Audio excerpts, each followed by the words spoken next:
কোরআনের হেফাজতের জিম্মাদার আমি আল্লাহ। কোরআনে মাজিদের একটা নাম, প্রসিদ্ধ কয়েকটা নাম আছে। সেই প্রসিদ্ধ নামের একটা নাম হলো যিকির, কোরআনের নাম।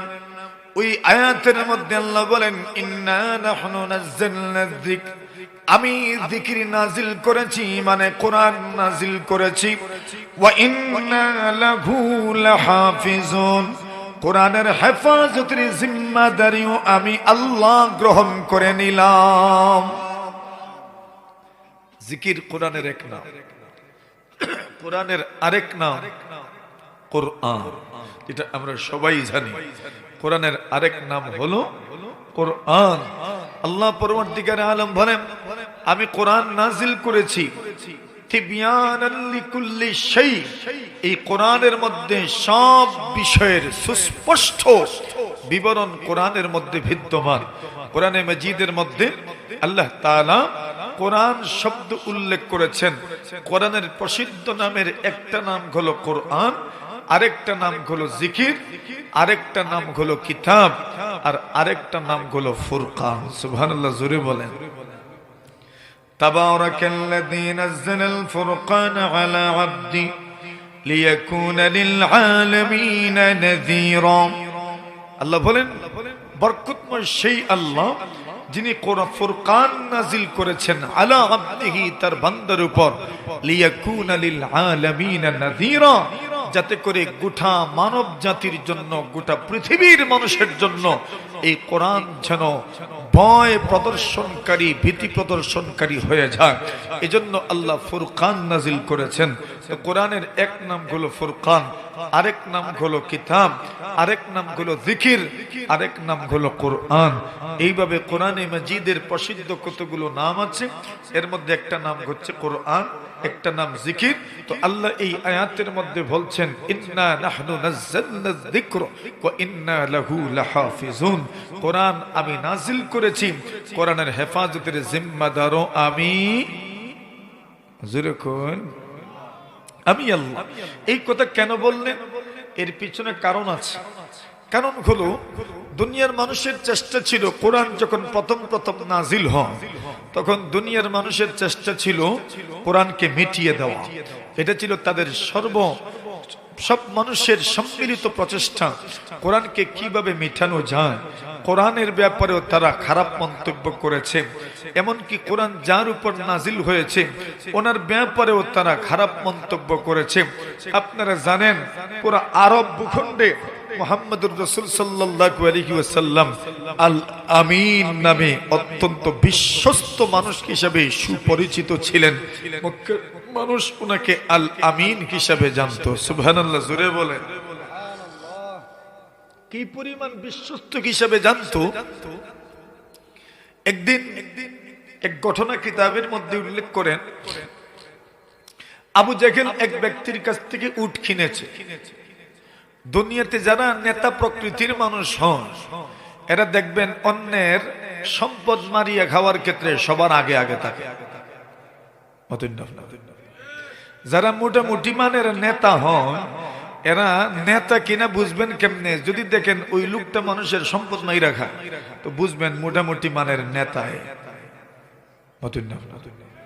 আমরা দেশের নেতাদের অবস্থা তো এমন, মাছ বিক্রেতা যে আছে এর কাছ থেকেও সাদা নেই। মাছ যখন বিক্রি করার জন্য আসে, দেখবেন এর কাছ থেকে মাছ বাকি জেনে বছর যায়, এরপরেও টাকা দেয় না। কেন? এ যে নেতা, এমন নেতা আসেনি আপনার দেশে? এখন আবু জেহেল এক ব্যক্তির কাছ থেকে উট কিনেছে, সে আর উটের টাকা দেয় না। আল্লাহর বান্দা বড় পেরেশান। আচ্ছা, একটা উট, আপনার আমার দেশে আমাদের চতুষ্পদ জন্তু, মূল্যবান সম্পদ গরু ছাগল, একটা গরু কত শখে মানুষ পালে, ওই গরুর উপরই তার আয় দায় সব নির্ভরশীল। আছে না এমন মানুষ? কত মানুষ আছে। ওইটা যদি কেউ কিনে নিয়ে টাকা দেয় না, তো এটাকে সহ্য করার মতো সক্ষমতা ওই সবার আছে? নাই। আল্লাহর বান্দা পারবে না। তো ওই লোকটা বড় পেরেশান, কিভাবে টাকা উদ্ধার করবে। আবার বেশি কথাও বলা যায় না, নেতৃস্থানীয় মানুষ। এখন এই দুনিয়ার একটা নিয়ম হলো, কিছু মানুষ কিছু নেতারে ভয় পায়, কি জানি কোন দিকে আমারে বিপদে ফেলে দিবে, জেলে ঢুকাই দিব। আসেন এমন মানুষ? আল্লাহ রাসূল বলছেন কিয়ামতের আলামতের একটা আলামত হলো ওয়া উকরিমার রাজুলু মাখাফাতা শারতিহি। আল্লাহ রাসূল বলছেন একদল মানুষকে মানুষ সম্মান করে শুধু ডরে আর ভয়ে, কি জানি সম্মান না করলে আমার ক্ষতি করে ফেলবে, এজন্য সম্মান করে, নতুবা এদেরকে মানুষ সামান্য সম্মান করত না এদের আচরণের কারণে। কথা বলেন ঠিক কিনা? এমন নেতাও আছে না নাই? এমন নেতাও আছে, এনারে ফাতি নেতা কয় আর কি। আল্লাহ রাসূল সাল্লাল্লাহু আলাইহি ওয়াসাল্লাম কাবা চত্বরে বসা ওই ব্যক্তি, যে ব্যক্তি আবু জেহেলের কাছে উট বিক্রি করেছে, ওই ব্যক্তি পেরেশান হন্য হয়ে ঘুরছে, তার উটের দাম কেমনে উদ্ধার করবে। মক্কাতুল মুকাররমায় ঘোরাঘুরি করে কত বড় বড় সালিশ ব্যক্তিদের দ্বারস্থ হলো, আমার উটের টাকাটা আপনারা একটু নিয়ে দেন, আমার উটের টাকাগুলো উসুল করার জন্য আপনারা আমাকে একটু সহযোগিতা করেন। কিন্তু আবু জেহেলের নাম শোনার পরে কেউ আর সামনে এগোতে চায় না। বড় নেতা, বড় লিডার, উনি যদি নিয়ে যান তো আমাদের কি বলার আছে। এক ব্যক্তি আবু জেহেলের দলের লোক, সে ওই ব্যক্তিকে পরামর্শ দিল, মুহাম্মাদের কাছে যাও, ওই যে দেখছো কাবার সাথে হেলান দিয়ে বসে আছেন একজন মানুষ, ফি জিল্লিল কাবা, কাবার ছায়াতলে বসে আছেন, ওই ব্যক্তির কাছে যাও। উনি যদি আবু জেহেলকে বলেন সুপারিশ করেন, মনে হয় আবু জেহেল আপনার টাকা দিয়ে দিবেন। আবু জেহেলের দলের ওই লোকটার মনে মনে উদ্দেশ্য ছিল, মুহাম্মদ যখন আবু জেহেলকে সুপারিশ করার জন্য যাবেন, তখন আবু জেহেল দমক দিবেন, মুহাম্মদের অপমান হবে, মুহাম্মদকে আবু জেহেল তাড়িয়ে দিবেন, অপমানিত করবেন। এর মাধ্যমে তারা মজা নিবে, তাদের মনকে সান্ত্বনা দিবে, তারা আনন্দ পাবে। এই জন্য পরামর্শ দিয়েছে মুহাম্মদের কাছে যাও, মুহাম্মদ যদি সুপারিশ করেন, মনে হয় আবু জেহেল তোমার উটের টাকা দিয়ে দিতে পারেন। ওই লোকটা সরল মনে মুহাম্মদুর রাসূলুল্লাহ সাল্লাল্লাহু আলাইহি ওয়াসাল্লামের দ্বারস্থ হলো, আল্লাহর নবীর কাছে আসে আর বলেন, ওগো মুহাম্মদ, আপনার নাম কি মুহাম্মদ? উনি বললেন, জি আমার নাম মুহাম্মদ। কেন এসেছেন? উনি বলেন, আমি আপনার দ্বারস্থ হয়েছি, আপনার কাছে এসেছি, আমি আবু জেহেলের কাছে উট বিক্রি করেছিলাম। এদেরকে এখানে কে পাঠাইছে? ওদের সরাই দেন, সরাই দেন, ওয়াজ হবে না, ওদেরকে রাখলাম, সরাই দেন, ওদেরকে ম্যাডাম, ওদেরকে সরাই দেন এখান থেকে। এরা ওয়াজে আসার দরকার নেই, এরা কেটে কইছে ওয়াজে, এরা মাদ্রাসায় থাকুক, এখানে চিল্লাচিল্লি করুক, মাথুর না আপনারা। এরা তো এখন আনন্দের সময়, তারা মাহফিলের ওয়াজ, তারা ওয়াজে বসার দরকার নেই, ঘুরে ঘুরি করুক, নতুবা সব নষ্ট করবো এরা। জনাবে রাসূলুল্লাহ সাল্লাল্লাহু আলাইহি ওয়াসাল্লাম বলেন, কি বলতে যাও বলো, কি সাহায্য করতে পারি বলো। আল্লাহর রাসূল সাল্লাল্লাহু আলাইহি ওয়াসাল্লাম পরোপকারী ছিলেন, মানুষের উপকার করতেন, মানুষের উপকারের জন্য পয়গম্বর সব সময় নিয়োজিত ছিলেন। আল্লাহর নবী, বিশ্ব নবীজি এই দুনিয়ার অবহেলিত মানুষ যারা, তাদের জন্য সব সময় নিবেদিত প্রাণ ছিলেন। আল্লাহ রাসূল বলেন, কি চাও, কি বলতে চাও বলো। উনি বললেন, ওগো মুহাম্মদ, আমি আপনাকে বলতে চাই, আপনি তো আবু জেহেলকে চেনেন, আমি আবু জেহেলের কাছে আমি উট বিক্রি করেছিলাম, কিন্তু আবু জেহেল আমার উটের টাকাটা পরিশোধ করে নাই। এই জন্য আমি আপনার দ্বারস্থ হয়েছি, আপনার সাহায্য নিতে চাই। আপনি মেহেরবানি করে আপনি আবু জেহেলের কাছে একটু বলেন, সুপারিশ করেন, আমার টাকাটা যেন দিয়ে দেন। এটা তো আমার পাওনা, আমার প্রাপ্য, আমার প্রাপ্য, আমার পাওনা যেন সে পরিশোধ করে। আল্লাহ রাসূল বলেন, তোমার কি মনে হয় আবু জেহেলের কাছে আমি বললে তোমার টাকা পরিশোধ করবে? ওই লোকটা বলেন, আপনার চেহারার দিকে তাকানোর উপরে মনে হয়েছে আপনি বললেই মনে হয় আবু জেহেল আমার টাকাটা পরিশোধ করে দিবে। বলে আল্লাহর নবী বলেন, এমনই যদি হয় আবু জেহেলের কাছে বললেই যদি আমি বললেই যদি আবু জেহেল তোমার টাকাটা দিয়ে দে, তোমার কাছে যদি মনে হয় তবে আমি কেন বলবো না, চলো আমি তোমাকে নিয়ে যাই, আবু জেহেলের কাছে আমি সুপারিশ করব। আল্লাহ রাসূল সাল্লাল্লাহু আলাইহি ওয়াসাল্লাম আবু জেহেলের বাড়িতে গেলেন, দরজায় করাঘাত করলেন, ডাক দিলেন, চাচা দরজা খুলেন, দরজা খুলেন। আবু জেহেল দরজা খুললেন। দরজা খোলার পরে যখন দেখলেন মুহাম্মদ, আবু জেহেলের মনটা খারাপ হয়ে গেল। আরে দুশমন দেখি আমার দরজার সামনে। আল্লাহর নবী মুহাম্মদুর রাসূল সাল্লাল্লাহু আলাইহি ওয়াসাল্লাম বলেন, চাচাজি চিনেননি আমার সাথে যে লোকটা, তাকে কি আপনি চিনেন? চাচা বলেন, হ্যাঁ চিনি তো। বলে, ওই লোকটা নাকি আপনার কাছে উট বিক্রি করেছিলাম, তা কি সত্য? জি সত্য। আপনি নাকি টাকাটা পরিশোধ করেন নাই, তাও কি সত্য? জি তাও সত্য। চাচা আপনি টাকাটা দিবেন কিনা বলেন? এমনিতে আবু জেহেল বলেন, এই মুহূর্তে আমি তার টাকা পরিশোধ করে দিব। আর জোরে বলে, আচ্ছা আবু জেহেল যখন বলেছেন এই মুহূর্তে আমি টাকাটা পরিশোধ করে দিব, এরপরেই ঘরে ঢুকলেন আর ঘর থেকে এনে ওনার টাকাটা পরিশোধ করেও দিলেন। রাসূলও খুশি, ওই লোকটাও খুশি। সে কি পরিমাণ খুশি তা তো আর বলে কয়ে বুঝাতে হবে না। যার টাকাটা কোনো জায়গায় আটকা পড়ে যায়, গরিব মানুষ যদি হন যে জারতে পারবে না, সহ্য করতে পারবে না, ওই লোকের টাকাটা যখন উদ্ধার হয়ে যায় সে জানে যেন তার কাছে হাতে আসমান পাওয়ার মতো, ঠিক না বে ঠিক? আর এই দুনিয়াতে কত মানুষ তো এমন আছে। এখন এই লোকটার আনন্দকে দেখে আল্লাহ রাসূলও আনন্দিত, লোকটাও আনন্দিত। যেই লোকটা পরামর্শ দিয়েছিল যে মুহাম্মদকে বলো সুপারিশ করার জন্য, ওই লোকটা যাওয়ার সময় জিজ্ঞাসা করলো, কি টাকাটা পেয়ে গেছো? উনি বলেন, হ্যাঁ টাকাটা তো পেয়ে গেছে। আর জোরে বলেন, এইবার তার মুখটা কালো হয়ে গেল। সে তো পরামর্শ দিয়েছিল মুহাম্মদ যখন আবু জেহেলের কাছে গিয়ে সুপারিশ করবেন, আবু জেহেল ধমক দিবেন, অপমান করবেন, ইনসাল্ট করবেন, এই জন্য পরামর্শ দিয়েছিল। কিন্তু দেখা যায় আবু জেহেল মুহাম্মদের কথা মতো টাকাটা দিয়ে দিলেন। আমরা কত করে বললাম, এরপরে আবু জেহেল টাকা দিলেন না। এইবার দুশমনেরা বলা বলি করতে লাগলো। যদিও আবু জেহেল মুহাম্মদের বিরোধিতা আমাদের সামনে প্রকাশ করেন, কিন্তু ভিতরে তলে তলে সমঝোতা আছে, ঠিক না বেটি? আর না কই মুহাম্মদ সুপারিশ করতে দিয়ে দিলেন কেন? এইবার এরা বলে, লিডার আপনি টাকাটা মুহাম্মদের সুপারিশ করা মাত্রই দিয়ে দিলেন, কারণটা কি? উনি বলেন, আরে আমি তো দিতে চাই নাই, কিন্তু দিতে বাধ্য হয়েছি। কেন? মুহাম্মদ যখন আমার কাছে টাকার জন্য সুপারিশ করেছিলেন তখন আমি কি দেখেছি জানো? আমি দেখেছি আমার দুই দিকে দুইটা বিশাল আকৃতির উট এমন ভাবে হা করে তাকায় আছে।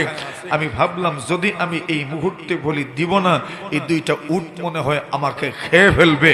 আমি এই দুইটা উটের ভয়ে মুহাম্মদের সুপারিশে টাকাটা দিতে বাধ্য হয়েছি। সুবহানাল্লাহ, জোরে বলে।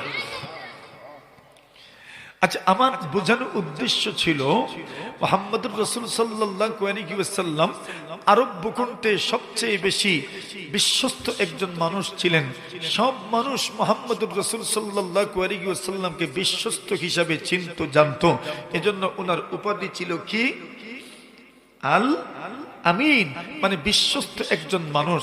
ওই বিশ্বস্ত মানুষ যখন কোরআনের কথা বলতে লাগলেন তখন এরা মুহাম্মদের ব্যাপারে বিরূপ মন্তব্য করতে লাগলো।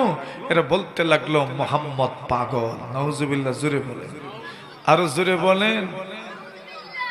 আল্লাহ তাআলা কোরআনে মাজিদের মধ্যে বর্ণনা করেন, ইয়া আইয়ুহাল্লাযীনা নাযালা আলাইহিয যিকরু ইন্নাকা লামাজনুন। আল্লাহ তাআলা জানায় দেন মক্কার বেঈমান গোষ্ঠী মুহাম্মদকে ডাকে আর বলেন, ওরে মুহাম্মদ, যিনি মনে করো তোমার উপর কোরআন নাযিল হয়েছে, ইন্নাকা লামাজনুন, আপনি হচ্ছেন পাগল। জোরে জোরে বলেন নাউজুবিল্লাহ। মুহাম্মদুর রাসূল ছিলেন আল আমিন, বিশ্বস্ত মানুষ, সবার চেয়ে বিশ্বস্ত মানুষ, সবার প্রিয় মানুষ। কিন্তু ওই ব্যক্তি যখন কোরআনের দাওয়াত দিলেন, কোরআনের কথা বললেন, আল্লাহর কথা বললেন, মুখের কথা বললেন, সৎ কাজের আদেশ দিলেন, অসৎ কাজ থেকে নিষেধ করলেন, অসৎ কাজের ব্যাপারে মানুষকে বারণ করতে লাগলেন। ওই মানুষগুলো মুহাম্মদের প্রশংসার পরিবর্তে করতে মুহাম্মদকে গালাগালি করতে লাগলাম,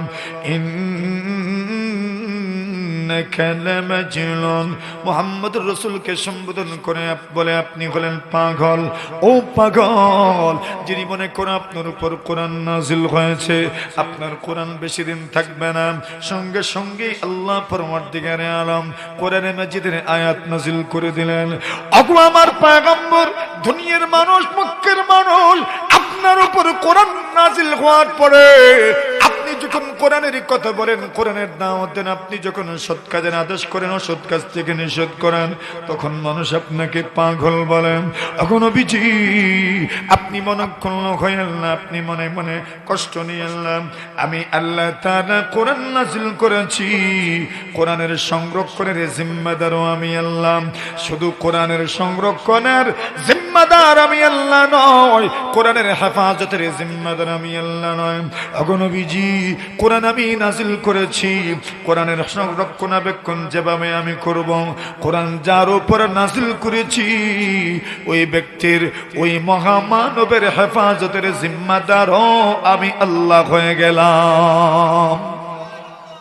কোরআন যা নাজিল করেছি তার জিম্মাদার যেমন আমি, হামিলে কোরআন, হাফিজে কোরআন, কোরআনের সংরক্ষণকারী, কোরআনের বহনকারী, কোরআনের ধারক বাহক যারা হবে কিয়ামত পর্যন্ত তাদের রক্ষণাবেক্ষণের জিম্মাদারও আমি আল্লাহ হয়ে গেলাম। জোরে জোরে বলেন না সুবহানাল্লাহ। وَإِنَّا لَهُ لَحَافِظُونَ তাফসীরে কবীরের হামিশের মধ্যে লিখেন وَإِنَّا لَهُ أي وَإِنَّ لِمُحَمَّدٍ لَحَافِظُونَ। একটা তো হচ্ছে وَإِنَّا لَهُ أي لِلْقُرْآنِ لَحَافِظُونَ, কোরআনের সংরক্ষণের জিম্মাদারও আমি আল্লাহ। আবার কেউ কেউ বলছেন কোরআন যার উপর নাজিল হয়েছে সেই ব্যক্তির সংরক্ষণ আর হেফাজতের জিম্মাদারও কে? জোরে বলেন।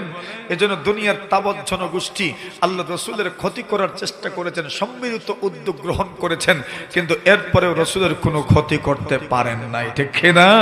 কেন? হেফাজতের জিম্মাদার কে? আল্লাহ। তাহলে কোরআন যারা হেফাজত করবে এদের জিম্মাদার আল্লাহ তাআলা, এদেরকে হেফাজত করবেন। তো কোরআন হেফাজতের প্রথম মাধ্যম হলো সিনার মাধ্যমে কোরআন হেফাজত করা। যেমন আপনি আপনার সিনার মাধ্যমে সামান্য কোরআনের হেফাজত করেছেন, কয়েক আয়াত আপনার মুখস্থ আছে, কয়েকটা সূরা আপনার মুখস্থ আছে, আপনিও কোরআনের হেফাজতকারীদের অন্তর্ভুক্ত। সুবহানাল্লাহ কই জানি একবার জোরে কোন। কেন? আপনার সিনার মধ্যেও কোরআনের কয়েকটা সূরা আছে, কোরআনের কয়েকটা আয়াত আছে, ওটা ভুলবেন নি, আপনারা ওটা তো ভুলবেন না। তবে মনে রাখতে হবে কোরআন কিন্তু মানুষ খুব দ্রুত ভুলে যায়। আল্লাহ রাসূল সাল্লাল্লাহু আলাইহি ওয়াসাল্লাম বলেন তাআখাতু হাদাল কুরআন। আল্লাহ রাসূল সাল্লাল্লাহু আলাইহি ওয়াসাল্লাম বলেন, এর সাহাবীরা আমার, এই কোরআনের সংরক্ষণের ব্যাপারে তোমরা সর্বোচ্চ সতর্কতা অবলম্বন করো, সর্বোচ্চ সতর্কতা অবলম্বন করো। কেন? রাসূল সাল্লাল্লাহু আলাইহি ওয়াসাল্লাম বলেন ফাইন্নাহু আশাদ্দু তাফাল্লুতাম মিনাল ইবিলি ফি আকলিহা। আল্লাহ রাসূল সাল্লাল্লাহু আলাইহি ওয়াসাল্লাম বলেন একটা ওট যেমন তার রশি থেকে উদাম হয়ে যেতে পারে, যত দ্রুত উদাম হয়ে যেতে পারে, আল্লাহ রাসূল বলেন কোরআন মানুষের দিল থেকে এর চাইতে আরো দ্রুত বের হয়ে যায়। যেমন ভাবে উট তার রশি থেকে, গরু তার রশি থেকে, ছাগল তার রশি থেকে, যেমন ভাবে মহিষ তার রশি থেকে যত দ্রুত উদাম হয়, আল্লাহ রাসূল বলেন ঠিক এর চাইতে আরো দ্রুততার সাথে কোরআন মানুষের সিনার থেকে বের হয়ে যায়, মানুষের স্মরণ শক্তি থেকে বের হয়ে যায়। এই জন্য রাসূল বলেন তুমি যেমন ভাবে তোমার উটকে দীর্ঘা দিবাম, তোমার গরুকে দীর্ঘা দিবাম, ওইটাকে বেঁধে রাখার ব্যাপারে তুমি যে পরিমাণ সতর্ক থাকবাম, এর চাইতে আরো বেশি সতর্ক থাকতে হবে কোরআনের কে মুখস্থ করার ব্যাপারে। জোরে বলেন সুবহানাল্লাহ। উদাহরণটা বুঝতে পেরেছেন? আপনার আমার দেশে আপনি অথবা আমি চতুষ্পদ জন্তুগুলো বেঁধে রাখি, কেন? এমন ভাবে বেঁধে রাখি যেন ছুটে না যায়, উদাম যেন না হয়ে যায়, এবং খেয়ালও রাখি, খুব চৌকান্না থেকে সতর্ক থাকি। আল্লাহ রাসূল বলছেন যতটুকু মুখস্থ করেছো ওইটা মুখস্থ রাখার জন্য এর চাইতে বেশি সতর্ক থাকার দরকার। আল্লাহু আকবার বলেন। আচ্ছা এখন আসেন কোরআন হেফাজতের জিম্মাদার আল্লাহ, হেফাজত করবেন কিভাবে? বলে উম্মতের সিনার মাধ্যমে আল্লাহ তাআলা কোরআনের হেফাজত করবেন। তো উম্মতের সিনার মাধ্যমে কিভাবে হেফাজত হবে? বলে উম্মত মুখস্থ করবে। কি করবে? উম্মত মুখস্থ করবে। আচ্ছা এখন মুখস্থ কি এমনিতেই করবে? যদি কোরআন মুখস্থ করলে কিছু ফজিলত সম্মানের কথা না বলা হয় তো কেউ কি মুখস্থ করব? এত কষ্ট কে করতো? 4 বছর লাগে, 5 বছর লাগে, 6 বছর লাগে, 7 বছর লাগে কোরআন মুখস্থ করতে। এত কষ্ট কে করবে? তাও মুখস্থ করেও তো শেষ না, এটা সবসময় তিলাওয়াত করতে হয়। কি জানি ছুটে যা, কি জানি ছুটে যা, কি জানি ছুটে। রাসূল তো বলেছেন উট তার রশ্মি থেকে যত দ্রুত আপনার সে উদাম হয়ে যায়, কোরআন মানুষের দিল থেকে সিনাত থেকে এর চাইতে আরো দ্রুততার সাথে বের হয়ে যায়। এজন্য আল্লাহর রাসূল বলছেন তোমরা কোরআনের ব্যাপারে সর্বোচ্চ সতর্কতা অবলম্বন করো। এখন আসেন কোরআন মুখস্থ করার ব্যাপারে উৎসাহ দেওয়ার দরকার আছে না নাই? আল্লাহ রাসূল সাল্লাল্লাহু আলাইহি ওয়াসাল্লাম কোরআন মুখস্থের ব্যাপারে উৎসাহ দিলেন। কেমনে দিলেন এর কয়েকটা পথ পন্থা আপনাদের সামনে উল্লেখ করছি। কষ্ট হইতো না তো ইনশাআল্লাহ? কি তা করেন আপনারা? কষ্ট হইব? শুনেন আল্লাহ রাসূল কি বলেছেন। রাসূলুল্লাহ সাল্লাল্লাহু আলাইহি ওয়াসাল্লাম বলেন يا أم القوم أقرأهم لكتاب الله নবীজি সাল্লাল্লাহু আলাইহি ওয়াসাল্লাম বলেন এর উম্মত শুনো, ইমামত কে করবে? ইমাম কে হবে? এবার ইমামের মর্যাদাও তো আগেও তো বোঝার দরকার। ইমামের মর্যাদা কেমন তা আগে বোঝার দরকার। নবীজি সাল্লাল্লাহু আলাইহি ওয়াসাল্লাম বলেন সালাসাতুন আলা কুসমাদিল মিসকি ইয়াউমাল কিয়ামাহ। আল্লাহ রাসূল সাল্লাল্লাহু আলাইহি ওয়াসাল্লাম বলেন 3 ধরনের মানুষ কিয়ামতের কঠিন ময়দানে মিশকে আম্বরের স্তূপের উপর দাঁড়ায় থাকবেন, মিশকে আম্বরের টিলার উপর দাঁড়ায় থাকবেন। ওই মানুষগুলোর মধ্যে একদল মানুষ হলো মান আম্মা কওমান ওয়া হুম বিহি রাদুন। যে ব্যক্তি কোন এলাকার মানুষের ইমাম হলেন, কোন জাতির ইমাম হলেন, এমত অবস্থায় যে ওই জাতি ইমামতের ব্যাপারে ওনার উপর সন্তুষ্ট। আল্লাহ রাসূল বলেন এমন ইমাম কিয়ামতের কঠিন ময়দানে মিশকে আম্বরের টিলার উপর দাঁড়ায় থাকবেন। জোরে জোরে বলেন সুবহানাল্লাহ। এখন ইমামতির এত সম্মান, এত মর্যাদা, আল্লাহ রাসূল সাল্লাল্লাহু আলাইহি ওয়াসাল্লাম বলছেন ওই ইমামতের মতো এত গুরুত্বপূর্ণ জিম্মাদারি কে আদায় করবে? ইমাম হওয়ার উপযুক্ত কে? ইমাম হওয়ার হকদার কে? রাসূলুল্লাহ সাল্লাল্লাহু আলাইহি ওয়াসাল্লাম বলেন ইয়া উম্মুল কওমা আকরাউহুম লিকিতাবিল্লাহ। আল্লাহ রাসূল সাল্লাল্লাহু আলাইহি ওয়াসাল্লাম বলেন আল্লাহর যে বান্দা বেশি কোরআন পড়েন, যিনি বেশি কোরআন পড়তে পারেন, যিনি কোরআন বেশি মুখস্থ করেন, ইনি হবেন ইমাম। জোরে বলেন সুবহানাল্লাহ। যার কোরআন যত মুখস্থ, যার কোরআনের তিলাওয়াত যত সুন্দর, যিনি যত বড় কারি, ইনি হবেন ইমাম সাহেব। মনে করেন কতজন এখানে একত্রিত, সবার ইমামতের যোগ্যতা আছে, সবাই ইমাম হতে পারেন, ইমামতের যোগ্যতা সবার আছে। আল্লাহ রাসূল বলেন এদের মধ্য থেকে ইমামত করবেন কে বেশি হকদার? আল্লাহ রাসূল বলেন ইয়া উম্মুল কওমা আকরাউহুম লিকিতাবিল্লাহ। যিনি হবেন ইমাম, ইনি এমন ব্যক্তি হবেন যিনি কোরআন বেশি পড়তে পারেন, সুন্দর করে পড়তে পারেন। এবার ইমামতের মর্যাদা আগে বুঝেছেন। ইমাম যারা হবে কিয়ামতের কঠিন ময়দানে মিশকে আম্বরের টিলার উপরে দাঁড়ায় থাকবেন। এবার মিলায় দেখেন রাসূল বলছেন তবে মিশকে আম্বরের টিলার উপর দাঁড়ায় থাকবেন ইমাম সাহেব। ইমাম কে হবেন? যার কোরআন বেশি মুখস্থ, যিনি কোরআন বেশি পড়তে পারেন। সুতরাং ওই কথাটা বলার পরে আল্লাহ রাসূল সাল্লাল্লাহু আলাইহি ওয়াসাল্লামের সাহাবায়ে কেরাম এমন ভাবে কোরআন মুখস্থ করতে লাগলেন, সবার একটাই ধ্যান ছিল আল্লাহর কোরআন যেন বেশি মুখস্থ করতে পারি। সুবহানাল্লাহ। এটা ছিল সবার ধ্যান, সবার খেয়াল, আল্লাহর কোরআন যেন আমরা বেশি মুখস্থ করতে পারি। কেন? কোরআন যার বেশি মুখস্থ থাকবে ইনি হবেন ইমাম সাহেব। আর ইমাম যিনি হবেন কিয়ামতের দিন মিশকে আম্বরের টিলার উপর উনি দাঁড়ায় থাকবেন। একবার জোরে সোরে বলেন আল্লাহু আকবার। তাহলে তো কোরআন যিনি পড়বেন মুখস্থ করবেন ইনি কিয়ামতের দিন মিশকে আম্বরের টিলার উপর দাঁড়ায় থাকবেন। এটা কইল আপনার কারিয়ে কোরআনের একটা মর্যাদা। সুতরাং এটা শোনার পরে সাহাবায়ে কেরাম কোরআন মুখস্থ করতে লাগলেন, এমন ভাবে মুখস্থ করতে লাগলেন রাসূল করিম সাল্লাল্লাহু আলাইহি ওয়াসাল্লামের এক সাহাবী, ওই সময় তো আর খুব ভালো করে বুঝছেন কথাটা, ওই সময় তো কোরআন আপনার এক জায়গায় একত্রিত ছিল না, একটা বাইন্ডিং এর ভিতরে ছিল না। এখন যেমন মনে করেন সূরাতুল ফাতিহা থেকে শুরু হয় মিনাল জিন্নাতি ওয়ান নাস পর্যন্ত এক বাইন্ডিং এর ভিতরে আমরা পেয়ে যাই, ওই সময় তো এরকম ছিল না। তখন কারো কাছে কিছু ছিল লিখিত, কারো কাছে অন্য কিছু অংশ লিখিত ছিল, কারো কাছে অন্য অংশ লিখিত ছিল। তখন সাহাবায়ে কেরাম একজন আরেকজনের কাছ থেকে শুনে শুনে আল্লাহর কোরআন মুখস্থ করেছে। সুবহানাল্লাহ, জোরে বলি। শুনে শুনে আল্লাহর কোরআন মুখস্থ করেছেন। শুনে শুনে কি পরিমাণ মুখস্থ করেছেন এর একটা উদাহরণ আপনাদের সামনে পেশ করি। আল্লাহর নবীর সাহাবায়ে কেরাম বলেন, আমরা এক এলাকার পাশ দিয়ে রাসূলুল্লাহ সাল্লাল্লাহু আলাইহি ওয়াসাল্লামের পাশে যেতে রাসূলুল্লাহর খেদমতে গেলাম। আল্লাহর রাসূল সাল্লাল্লাহু আলাইহি ওয়াসাল্লামের খেদমতে যখন যাচ্ছি, রাস্তায় যাত্রা বিরতি আমরা করেছি। যাত্রা বিরতি করার সময় এক মসজিদের মধ্যে আমরা নামাজ আদায় করলাম। ওই মসজিদে যখন নামাজ আদায় করছি, আমরা তাকায় দেখি এই মসজিদের ইমাম সাহেব বড় কম বয়সী একজন মানুষ। সুবহানাল্লাহ, জোরে বলেন। কম বয়সী মানুষ যখন ইমাম সাহেব আমরা দেখলাম, তখন আমাদের মনে খটকা লাগলো, বয়স কম কিন্তু উনি ইমামতের মতো এত একটা গুরুত্বপূর্ণ দায়িত্ব আঞ্জাম দিচ্ছেন, কিভাবে ওইটা তো জানার দরকার। নামাজের শেষে ইমাম সাহেবকে জিজ্ঞাসা করলাম, ইমাম সাহেব আপনি এই গ্রামের মসজিদের ইমাম সাহেব, এই গ্রামে তো আরো বয়স্ক মানুষও আছে, কিন্তু আপনি এই গ্রামে ইমাম হইলেন কেমনে? এর কারণটা আমার জানবার মনে চায়।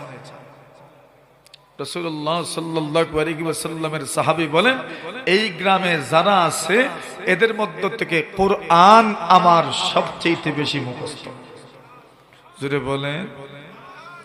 আমি কোরআন বেশি মুখস্থ করেছি, কোরআন আমার বেশি মুখস্থ। ইবাদ প্রশ্ন করলেন, এই গ্রামের ভিতরে অন্য কেউ পারলেন না, আপনি এই পরিমাণ কোরআন কেমনে মুখস্থ করলেন? উনি জবাব দিলেন, কেমনে মুখস্থ করলাম? আল্লাহর নবীর সাহাবীগণ আল্লাহ রাসূল সাল্লাল্লাহু আলাইহি ওয়াসাল্লামের মজলিসে যখন যেতেন, আল্লাহ রাসূল সাল্লাল্লাহু আলাইহি ওয়াসাল্লামের খেদমতে যখন যেতেন, আমার বাড়ির পাশ দিয়ে, আমার গ্রামের পাশ দিয়ে ওনারা রাসূল সাল্লাল্লাহু আলাইহি ওয়াসাল্লামের খেদমতে যেতেন। যাবার সময় আমার মসজিদের মধ্যে নামাজ আদায় করতেন।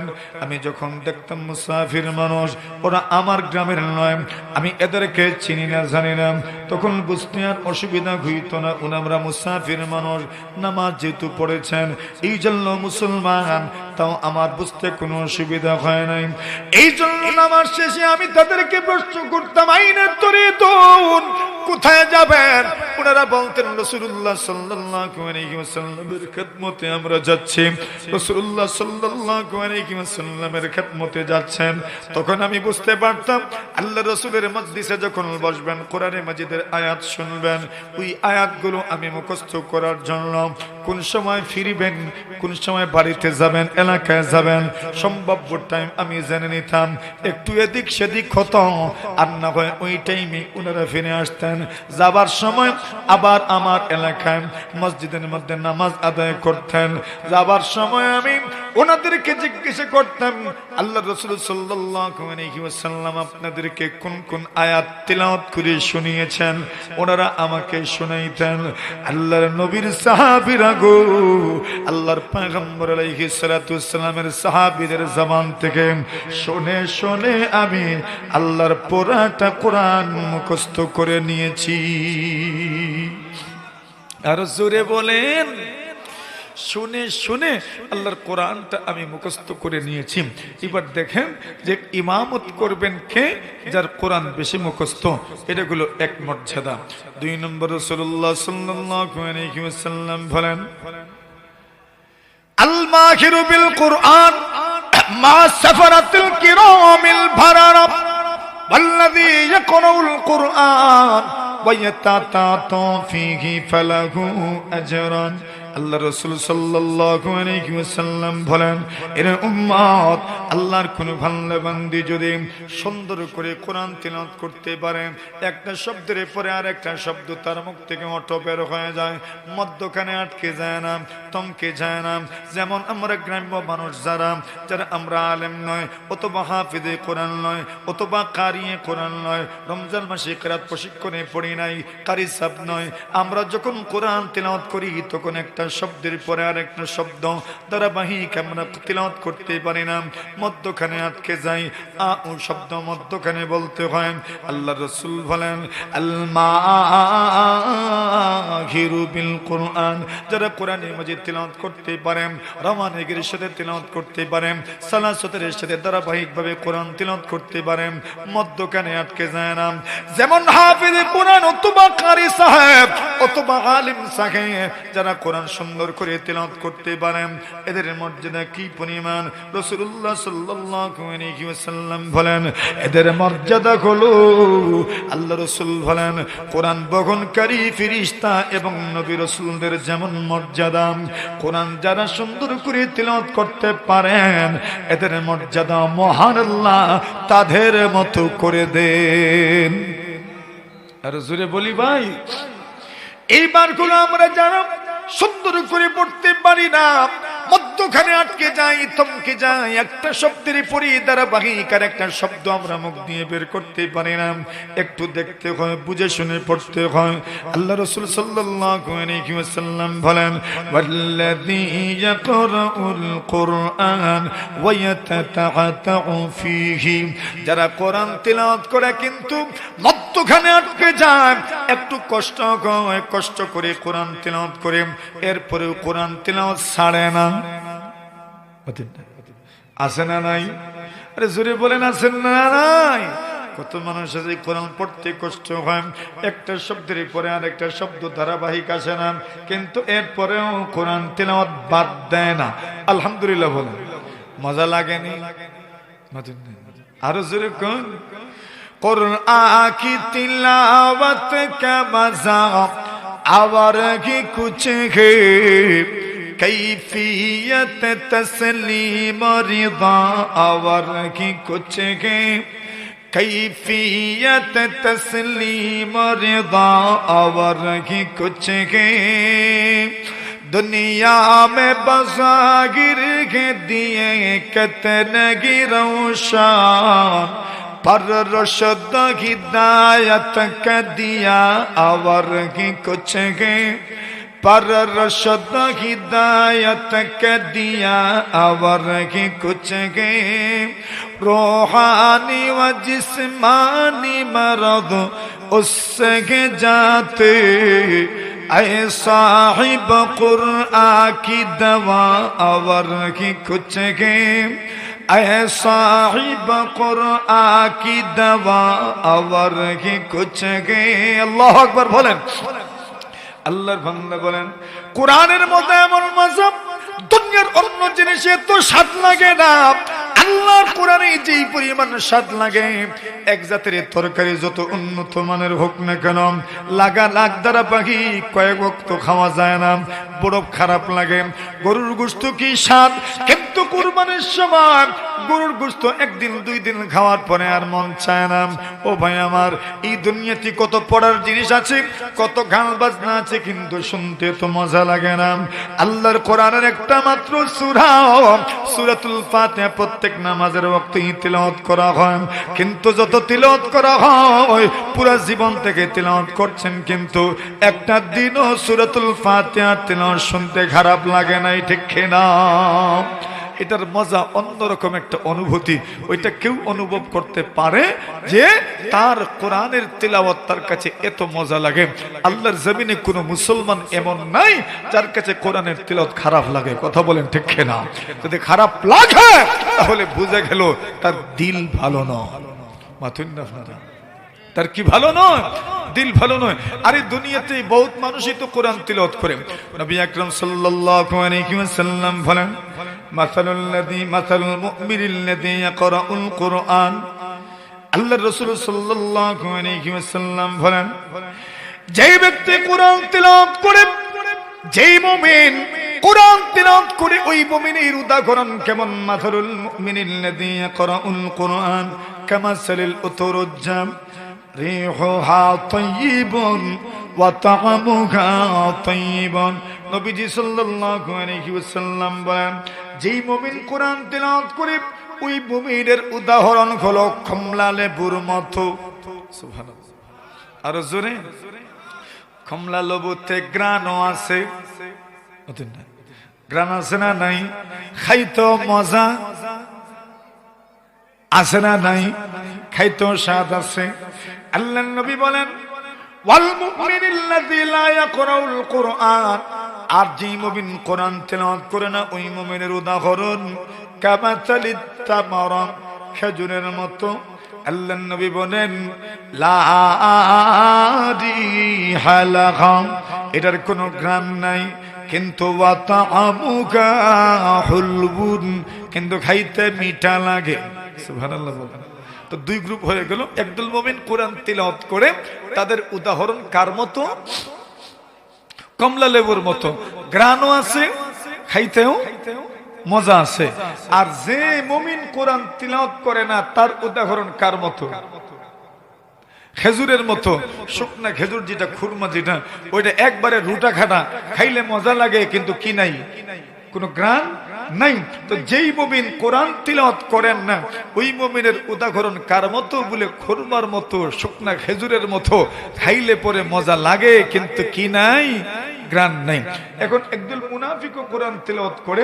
রাসূল বলছেন, ওয়া মাসালিল মুনাফিক, ওই মুনাফিক আল্লাযী ইয়াকরাউল কুরআন, মুনাফিক যে মুনাফিক কোরআন তেলাওয়াত করে, নবীজি সাল্লাল্লাহু আলাইহি ওয়াসাল্লাম বলেন তার উদাহরণ কামাসালির রাইহান, আল্লাহ রাসূল বলেন লতা ফুলের মতো, দেখতে সুন্দর, দেখতে কি সুন্দর, গ্রানও আছে কিন্তু কি নাই? মজা নাই, তিতা। কি তিতা? আল্লাহ রাসূল বলছেন রিহুহা তাইয়িবুন, এটার গ্রান ভালো কিন্তু ওয়া তা'আমুহা মুররুন, খাইতে বড় তিতা লাগে। তো মুমিন, যেই মুমিন তিলাওয়াত করে ওই মুমিনের উদাহরণ হচ্ছে কমলা লেবুর মতো, গ্রানও ভালো, খাইতেও মজা। মুমিন গ্রানও ভালো, খাইতেও মজা। আর বলছেন দুই নম্বর যে ওই ব্যক্তি যে মুমিন কিন্তু তিলাওয়াত করে না, খেজুরের মতো।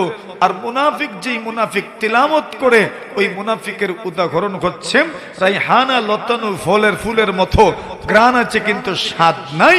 আর যেই মুনাফিক কোরআন তিলাওয়াত করে না, রাসূল বলছেন তার উদাহরণ কামাসালিল হামজালা, তার উদাহরণ হলো একবারে তিতা ফল, গ্রানও নাই, গ্রানও খারাপ, আবার মুখে দিলেও বড় তিতা লাগে। এমন ফল আসেনি না নাই? কি জাত ফল? ওই জাক্কুমের মতো ফল মনে করেন। কার মতো? জাক্কুমের মতো ফল। এত তিতা, এত তিতা, এত তিতা। মেরা মুহতারাম হাজরিনে কেরাম, তো কোরআন তিলাওয়াত যারা করে এদের দিলে এক রকমের নূর আল্লাহ দান করেন। স্বাদ আছে না নাই? স্বাদ আছে। তো দেখা গেল একদিকে আল্লাহ রাসূল বলছেন ইয়া উম্মুল কওমা আকরাউহুম লিকিতাবিল্লাহ, যিনি কোরআন তিলাওয়াত করবে রাসূল বলছেন উনি হবেন ইমাম। এরপরে বলছেন যারা সুন্দর করে কোরআন তিলাওয়াত করতে পারে এদের মর্যাদা কোরআন বহনকারী ফেরেশতাদের মতো, নবী রাসূলদের মতো। 3 নম্বর, এরপর রাসূল বলছেন যদি তুমি কোরআন পড়তে পারো না, মাঝে মাঝে আটকে যাও, ধারাবাহিক পড়তে পারো না, তো তুমি মনক্ষুণ্ণ হইও না। আল্লাহ রাসূল বলছেন তোমার জন্য আল্লাহ ডাবল সওয়াবের ব্যবস্থা করে রেখেছেন। একটা সওয়াব হইল তিলাওয়াতের সওয়াব, আর আরেকটা সওয়াব হইল কষ্ট করে যে পড়েছো এই জন্য আরেক সওয়াব। আর জোরে কোন? আচ্ছা দেখবেন আমরা যখন কোরআন তিলাওয়াত করি তখন সুর দেইনি না? যে পারে না এও একটু সুর দেওয়ার চেষ্টা করে। রাসূল করিম সাল্লাল্লাহু আলাইহি ওয়াসাল্লাম বলেন হাসিনুল কুরআন বিআসওয়াতিকুম, রাসূল বলছেন তোমরা কোরআনকে সুন্দর করো তোমাদের আওয়াজের মাধ্যমে। ফাইন্নাস সাউতাল হাসান ইয়াজিদুল কুরআনা হুসনা, কেন রাসূল সাল্লাল্লাহু আলাইহি ওয়াসাল্লাম বলেন সুন্দর আওয়াজে কোরআন তিলাওয়াত করলে কোরআন তিলাওয়াতের সৌন্দর্য আরো বেড়ে যায়। আল্লাহু আকবার বলেন। তো রাসূল বলছেন তোমরা সুন্দর আওয়াজে কোরআন তিলাওয়াত করো। কেন? সুন্দর আওয়াজে কোরআন তিলাওয়াত করলে কোরআনের সৌন্দর্য আরো বলেন আরো বেড়ে যায়। এজন্য রাসূল বলছেন তোমরা কোরআন সুন্দর আওয়াজে তেলাওয়াত করো, তোমরা সুন্দর আওয়াজ। রাসূল বলছেন লাইসা মিন্না মান লাম ইয়াতাগান্না বিল কুরআন, যেই ব্যক্তি কোরআন সুর দিয়ে তেলাওয়াত করে না বা কোরআন তেলাওয়াত করে না, রাসূল বলছেন সে আমার উম্মতের অন্তর্ভুক্ত নয়। এজন্য কোরআন পড়ার দরকার কিনা বলে, কোরআন পড়ার দরকার। সুরও দিয়েন, সুর দিয়ে পড়িয়েন, তবে সুর দিতে গিয়ে এমন ভাবে দিয়েন না যাতে ভুল হয়ে যায়। রাসূল বলছেন তোমরা কোরআন সুন্দর করে তিলাওয়াত করো। আচ্ছা, কোরআনের মর্যাদা কি পরিমাণ? রাসূল সাল্লাল্লাহু আলাইহি ওয়াসাল্লাম কোরআন তিলাওয়াতের প্রতি মানুষকে উদ্বুদ্ধ করলেন অন্য এক সূরতে, অন্য এক ভাবে। নবী আকরাম সাল্লাল্লাহু আলাইহি ওয়াসাল্লাম বললেন, উহুদ যুদ্ধ যখন হলো, উহুদ যুদ্ধে মুসলমানদের প্রায় 70 জন শাহাদাত বরণ করেছেন। সুবহানাল্লাহ। কতজন? নবী আলাইহিস সালাতু ওয়াস সালামের সাহাবায়ে কেরাম বলেন, আমরা পুরো গরীব ছিলাম, কাফনের কাপড়েরও ব্যবস্থা করতে পারি নাই, আমাদের সাথে তো তেমন বেশি কাপড়ও ছিল না। মুমিন মুসলমানদেরকে দাফন করা হয় কমপক্ষে 3টা কাপড়ে দাফন করা হয়। পুরুষ যদি হয়, মহিলা যদি হন তো কমপক্ষে কয়েক কাপড়, 5 কাপড় দেওয়া হয়। কিন্তু আল্লাহ রাসূল সাল্লাল্লাহু আলাইহি ওয়াসাল্লামের সাহাবায়ে কেরাম বলেন, উহুদ যুদ্ধের সময় আমাদের পরিস্থিতি কেমন হয়েছিল? আল্লাহর নবীর সাহাবী বলেন, আব্দুর রহমান ইবনে আওফ বলেন, বুখারী শরীফের বর্ণনা, উহুদ যুদ্ধ যখন হলো, আল্লাহর নবী সাল্লাল্লাহু আলাইহি ওয়াসাল্লামের চাচা হযরত হামজা শাহাদাত বরণ করলেন। হামজা যখন শহীদ হলেন, হামজা শহীদ হওয়ার পরে আল্লাহর নবীজি যখন হামজাকে দাফন করবেন তখন কাফনের ব্যবস্থা করবেন। বলছেন একমাত্র চাদর ব্যতীত আর কিছুই ছিল না। সুবহানাল্লাহ। একটা মাত্র চাদর ছিল, আর কিছুই ছিল না। এখন চাদরটাও যে ওইটা পুরা হয় না, যদি মাথা ঢাকা হয় তো পা বের হয়ে যায়। ইন গুত্তিয়া রাসুহু বাদাত রিজলাহু, মাথা যদি ঢাকা হয় পা দুটো বের হয়ে যায়, পাও যদি ঢাকা হয় মাথা বের হয়ে যায়। এমন এই পরিমাণ, এর বেশি আর নাই। রাসূলুল্লাহ বললেন তোমরা মাথার দিকটা ঢেকে রাখো, আর তার পায়ের উপর, আমার চাচার পায়ের উপর ইজখির নামীয় ঘাস তোমরা বিছিয়ে দাও। জোরে বলেন না সুবহানাল্লাহ। হযরত আব্দুর রহমান ইবনে আওফ বলেন, হযরত হামজা কুতিলা ইয়াউমা উহুদ, উহুদের দিন শহীদ হইলেন। ওনাকে কাফন দেওয়া হয়েছে মাত্র এক কাপড়ে, এক চাদরে মাথার দিক ঢেকে রাখা হয়েছে, পায়ের উপর ইজখির নামীয় ঘাস দেওয়া হয়েছে, এইভাবে দাফন করা হয়েছে। উহুদ যুদ্ধে অনেক সাহাবী শহীদ হয়েছেন। এমনকি উহুদ যুদ্ধে রাসূল সাল্লাল্লাহু আলাইহি ওয়াসাল্লাম সাহাবায়ে কেরামদেরকে যে দাফন করবেন, মুমিনদেরকে তো দাফন করা হয়, বেঈমানরা তো আর দাফন কাফন এরা বুঝেও না। কিন্তু মুমিন মুসলমান, মুমিন যেহেতু সম্মানী জিনিসকে মানুষ গর্তের ভিতরে দাফন করে, গর্তের ভিতরে পুঁতে রাখে, ভালো ভালো জিনিস পুঁতে রাখা হয়। আর ময়লা আবর্জনা হইলে মানুষে কিতা করে? জ্বালাই দে, জ্বালাই কি বলে? ময়লা আবর্জনা খুলে জ্বালায়। আর কোন ভালো জিনিস গুলো কই রাখে? কোরআন মাজিদ কই রাখবেন? পুরাতন কোরআন যদি হয় তো পবিত্র কাপড়ে পেছাইয়া দাফন করে ফেলবেন। কেন? ভালো জিনিস। আর যদি ময়লা আবর্জনা হয় তো কি করবেন? জ্বালিয়ে দিবেন। তো মুমিন মুসলমান সম্মান বেশি না কম? মর্যাদা কম না বেশি? বেশি। এই জন্য এদেরকে কি করা হয়? দাফন করা হয়। এখন মুমিন মুসলমানদেরকে দাফন করা হয় কেন? সম্মান বেশি, মর্যাদা বেশি, মানুষ হিসেবে সম্মান আছে, ইমানদার হিসেবে সম্মান আছে, এজন্য দাফন করা হয়। এখন দাফন যে করবেন, আরবের মাটি শক্ত না নরম? শক্ত। পাথর আছে না নাই? পাথর আছে। খবর খনন করা সহজ না কঠিন? এখন এতজন মানুষ শহীদ হয়েছেন, এত খবর খনন করবেন কিভাবে? তখন কি করেছেন রাসূলুল্লাহ সাল্লাল্লাহু আলাইহি ওয়াসাল্লাম? গুরুত্বপূর্ণ এবং এটা ইমার্জেন্সি হিসাবে একই কবরে অনেক জনকে রাসূল সাল্লাল্লাহু আলাইহি ওয়াসাল্লাম দাফন করেছেন। দুইজন দাফন করেছেন। একাধিক মানুষকে রাসূল সাল্লাল্লাহু আলাইহি ওয়াসাল্লাম একই কবরে দাফন করেছেন। হযরত জাবির ইবনে আব্দুল্লাহ রাদিয়াল্লাহু তাআলা আনহু বলেন, কানা নবী সাল্লাল্লাহু আলাইহি ওয়াসাল্লাম ইয়াজমাউ বাইনা রাজুলাইন মিন কাতলা উহুদ ফি থাওবিন ওয়াহিদ। এমন কি কাফন পর্যন্ত পাওয়া যেত না, এক কাপড়ে দুইজনকে কাফন দেওয়া হয়েছে। সুবহানাল্লাহ। জোরে বলেন। জাবির ইবনে আব্দুল্লাহ বলেন, কানা নবী সাল্লাল্লাহু আলাইহি ওয়াসাল্লাম ইয়াজমাউ বাইনা রাজুলাইন মিন কাতলা উহুদিন ফি সাবিন ওয়াহিদ। এক কাপড় দিয়ে কাফন দেওয়া হয়েছে, দুইজনকে কাফন দেওয়া হয়েছে। রাসূল সাল্লাল্লাহু আলাইহি ওয়াসাল্লাম দুইজনকে এক কাপড়ে দাফন করা হয়েছে। এবার কাকে কিবলার দিকে আগে দিবেন? সুবহানাল্লাহ, জোরে বলেন সুবহানাল্লাহ। এখন একজনকে তো এইদিকে রাখবেন, কিবলার দিকে আগে রাখবেন। দাফন তো এইভাবেই করা হয়, উত্তর দক্ষিণে আপনার পা এবং মাথা থাকে, আর মুখ থাকে কোন দিকে? কিবলার দিকে। তো আপনি একজনকে এখানে রাখবেন, তো একজনকে যদি আরেকটু এদিকে রাখেন তো পূর্ব বেশি হইল, পূর্ব বেশি হইল। এবার রাসূলুল্লাহ সাল্লাল্লাহু আলাইহি ওয়াসাল্লাম জিজ্ঞাসা করতেন, এদের মধ্যে কোরআন বেশি মুখস্থ কার? আর জোরে কোন? রাসূল বলতেন ফা আইয়ুকুম আকতারু আখদান লিল কুরআন। নবীজি জিজ্ঞাসা করতেন, এদের মধ্যে থেকে কোরআন কার বেশি মুখস্থ? ফাইদা উশিরা লাহু ইলা আহাদিহিমা, এই দুইজনের একজনের দিকে যখন কেউ ইঙ্গিত করতেন আর বলতেন ইয়া রাসূলুল্লাহ, উনার কোরআন বেশি মুখস্থ, কাদ্দামাহু ফিল লাহাত, কবরে রাসূল উনাকে আগে রাখতেন আর এর পরের জনকে পরে রাখতেন। সুবহানাল্লাহ, জোরে বলেন। কি বোঝা গেল? কোরআন যার বেশি মুখস্থ ওই ব্যক্তিকে রাসূলুল্লাহ সাল্লাল্লাহু আলাইহি ওয়াসাল্লাম কবরস্থানে আগে রাখতেন। এর দ্বারা বোঝা যায়, অনুমান করা যায়, কিয়ামতের কঠিন ময়দানে সুপারিশকারী হবে আল্লাহর কোরআন। জোরে বলেন না সুবহানাল্লাহ। জনাবে রাসূলুল্লাহ সাল্লাল্লাহু আলাইহি ওয়াসাল্লাম কোরআন যার বেশি মুখস্থ ওনাকে সামনের দিকে অগ্রসর করে দিতেন। তাহলে এর দ্বারাও বোঝা গেল কোরআন মুখস্থ করার প্রতি রাসূল সাল্লাল্লাহু আলাইহি ওয়াসাল্লাম সাহাবায়ে কেরামদেরকে উদ্বুদ্ধ করেছেন। নবী আকরাম সাল্লাল্লাহু আলাইহি ওয়াসাল্লাম তার যুগের মানুষকে উদ্বুদ্ধ করেছেন। কেন? কোরআন হিফজের প্রথম মাধ্যম হচ্ছে উম্মতের সিনার মাধ্যমে কোরআনকে হেফাজত করতে হবে, কোরআনকে সংরক্ষণ করতে হবে। আর এরপরে আসলো লেখার মাধ্যমে কোরআনকে হেফাজত করা। নবীর যুগে সাহাবায়ে কেরাম কোরআনের হেফাজত করেছেন মুখস্থের মাধ্যমে। আল্লাহর রাসূলের সাহাবায়ে কেরামের যুগের পরে তাবেঈনদের যুগ আসলো, ওনারা কোরআনকে মুখস্থ করলেন, মুখস্থের মাধ্যমে কোরআনের হেফাজত করলেন। এইভাবে ধারাবাহিক যুগ যেতে যেতে আজও আলহামদুলিল্লাহ কোরআন হেফাজতের মাধ্যম উম্মতের সিনা। উম্মতের কি ভাই?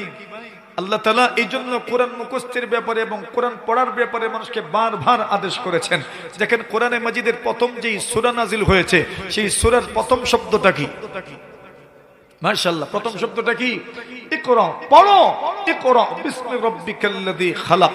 ওই ইকরা থেকে কোরআন, মানে তুমি কোরআন পড়ো, তোমার রবের নামে পড়ো। এমন কি কোরআনে মাজিদ যেই সূরাগুলো প্রথম নাজিল হয়েছে মক্কি জিন্দেগিতে, এর মধ্যে আরেকটা সূরা হচ্ছে সূরা মুজাম্মিল। সেই সূরার মধ্যে আল্লাহ পড়ার কথা বলেছেন, ইয়া আইয়ুহাল মুজাম্মিল কুমিল লাইলা ইল্লা কালিলা নিসফাহু আও ইনকুস মিনহু কালিলা আও জিদ আলাইহি ওয়া রাত্তিলিল কুরআনা তারতিলা। আল্লাহ বলছেন কোরআন ধীর স্থির ভাবে আপনি পড়েন। কোরআন পড়ার কথা বলেছেন, ধীর স্থির ভাবে আপনি কোরআন পড়েন। আল্লাহ নিজেও বলছেন ওয়ারাত্তালনাহু তারতিলা, আমি ধারাবাহিক আমি কোরআনকে ধীর স্থির ভাবে আপনার উপর নাজিল করেছি। সুবহানাল্লাহ, জোরে বলেন। কোরআন এইভাবে আমাদের সামনে আসলো। আল্লাহ কোরআন নাজিল করলেন ধারাবাহিক, স্টেপ বাই স্টেপ, একটার পর আরেকটা, এক আয়াতের পর আরেক আয়াত, এক আয়াতের পর আরেক আয়াত। এইভাবে আল্লাহ কোরআন নাজিল করেছেন। সাহাবায়ে কেরাম এইভাবে কোরআন মুখস্থ করেছেন। তাহলে বোঝা গেল কোরআন মুখস্থ করনেওয়ালাদের ফজিলত কম না বেশি? আর জোরে কোন, কম না বেশি? আল্লাহর কোরআন যাদের বেশি মুখস্থ, এদের মর্যাদা আল্লাহ এই পরিমাণ রেখেছেন। জনাবে রাসূলুল্লাহ সাল্লাল্লাহু আলাইহি ওয়াসাল্লাম বলেন, যারা কোরআন বেশি মুখস্থ করে ওদের মর্যাদা আল্লাহ এই পরিমাণ বৃদ্ধি করেছেন, কিয়ামতের কঠিন ময়দানে তারা তাদের আত্মীয় স্বজনদের মধ্যে অনেকের জন্য সুপারিশ করে জান্নাতে নিয়ে যেতে পারবে। এজন্য আমরা কোরআনের সাথে